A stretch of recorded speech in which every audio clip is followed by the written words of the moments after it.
Why some superstars never win championships. In sports, we judge greatness by one thing: championships. Charles Barkley never won. Allen Iverson never won.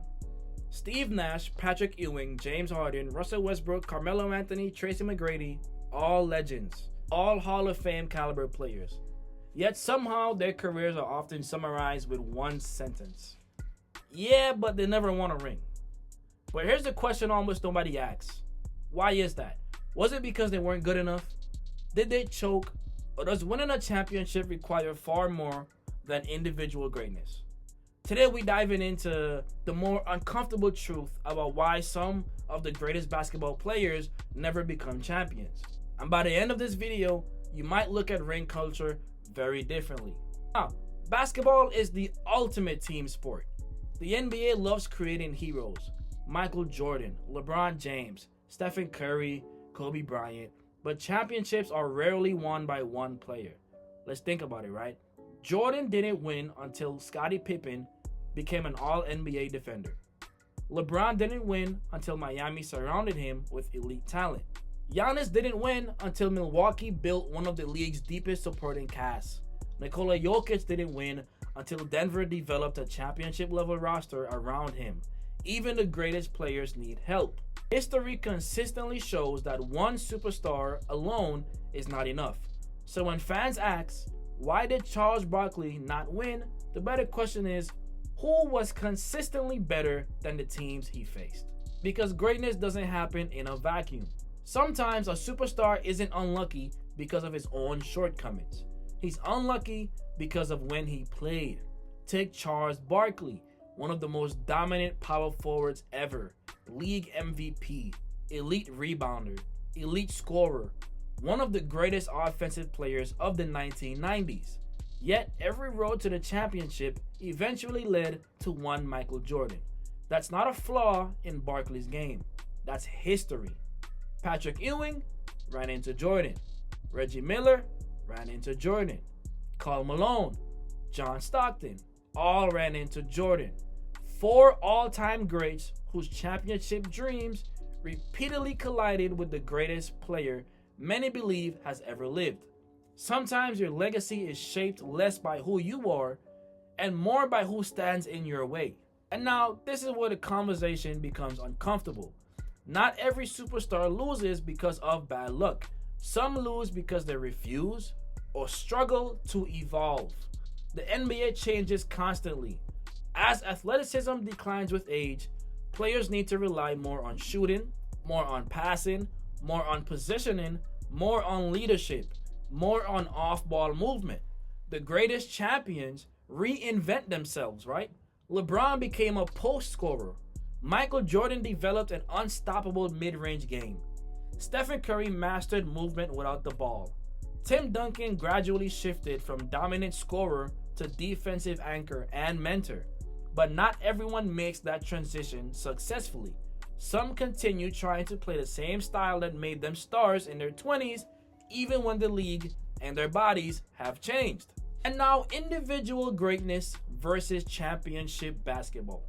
One of the biggest misconceptions in sports is that the best scorer automatically gives you the best chance to win.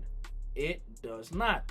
Championship basketball rewards different qualities: decision making, defensive communication, shot selection, patience, and trust.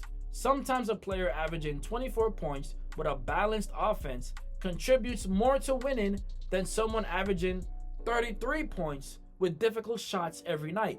The playoffs magnify every weakness. Opponents have days to study your tendencies. They target your favorite moves. They force you into uncomfortable situations. The players who consistently succeed are the ones who adjust. Great playoff basketball isn't just about talent, it's about solving problems. And the supporting cast matter more than we like to admit. Let's imagine something. Take one superstar and surround him with average role players. Now take another superstar and surround him with elite defenders, reliable shooters, smart veterans, and a deep bench. Who wins? 9 times out of 10, the second team wins. Championships aren't won by stars alone. They're won by complete rosters. Look at the Denver Nuggets. Their championship wasn't only about Nikola Jokic. It required Jamal Murray's shot making, Aaron Gordon's defense, KCP's perimeter pressure, Michael Porter Jr.'s shooting, Bruce Brown's versatility. The superstar gets remembered, the supporting cast often gets forgotten. And then another thing, one of the most overlooked factors in championship success is coaching. Great coaches don't simply draw up plays all day. They create accountability. They convince stars to sacrifice. They establish defensive identity. They maximize role players. Phil Jackson didn't just coach talent, he managed egos. Steve Kerr convinced elite scorers to embrace ball movement. Eric Spoelstra transformed stars into a championship system. A great coach turns 5 talented players into one connected unit. Without that structure, talent often becomes isolation basketball, and isolation basketball rarely survives 4 playoff rounds. And then, as we all know, health is the great equalizer. Every championship run requires something we rarely discuss, and that is availability. Some careers are remembered for what happened. Others are remembered for what never had the chance to happen. Injuries can erase an entire season in a single moment. A twisted knee, a torn Achilles, a strained hamstring. Years of work disappear instantly. History doesn't always remember those moments. It simply remembers who won. And then you have the pressure of expectations. The deeper you go into the playoffs, the less physical basketball becomes. The mental game takes over. Every possession matters. Every turnover is magnified.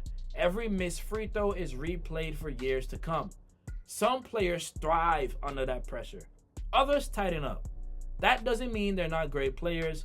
It means the psychological demands of championship basketball are unlike anything else in sports. The players who embrace those moments often become the legends. And then there is an uncomfortable truth. Champions and championships are a team achievement, yet we often use them as an individual measuring stick. Did Steve Nash suddenly become a worse passer because he never won a championship? Was Allen Iverson any less fearless? Did Barkley stop being an MVP? Of course not. Winning a title is the ultimate accomplishment, but it isn't the only measure of greatness. If we judge every superstar solely by rings, we risk overlooking some of the most extraordinary careers basketball has ever seen. The difference between a champion and a non-champion is often much smaller than the fans realize. Sometimes it's an injury. Sometimes it's one legendary opponent standing in the way.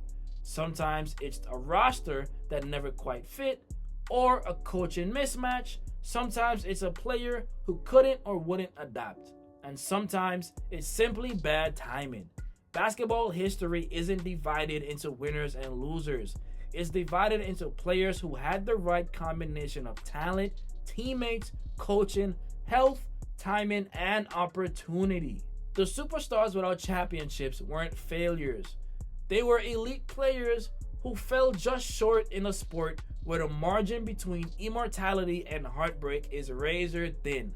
So the next time someone says he never won a ring, so he can't be one of the greats, remember this: a championship tells you who won the final game. It doesn't tell you the full story of a player's greatness. If you enjoyed this breakdown, let me know in the comments. Who is the greatest NBA player to never win a championship? Is it Charles Barkley, Allen Iverson, Steve Nash, Karl Malone, or someone else? Let me know.